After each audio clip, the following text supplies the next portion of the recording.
Hello everyone, જય શ્રી કૃષ્ણ.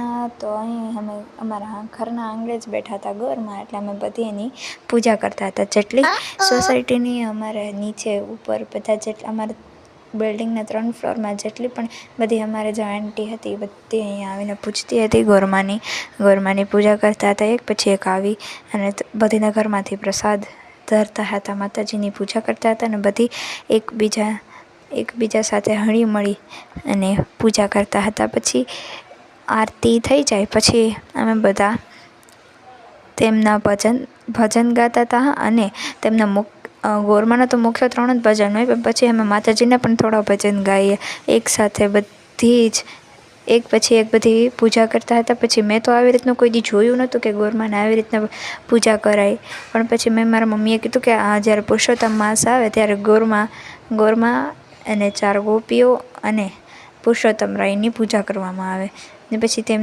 તેમના ભજન ગાયા અને પછી તેમની વાર્તા સાંભળી. કાઠા ગોરમાની ને બીજી વાર્તા કરવામાં આવે છે તે મેં સાંભળી. મને તો ખૂબ જ મજા આવી, કેમ કે આવું ભજન એકબીજા સાથે કરતા હોય, મજાક મસ્તી કરતા હોય, આવી રીતે બહુ મજા આવે. પછી મેં તો પાણી પી લીધું ને સાંજના સમયમાં થઈ ગયા રેડી, અને મારી બેનને જો ઉઠીને જ સીધી આવી છે.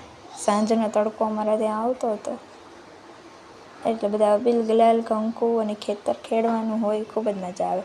તો નેક્સ્ટ વ્લોગમાં મળીએ, ત્યાં સુધી like and share subscribe. By.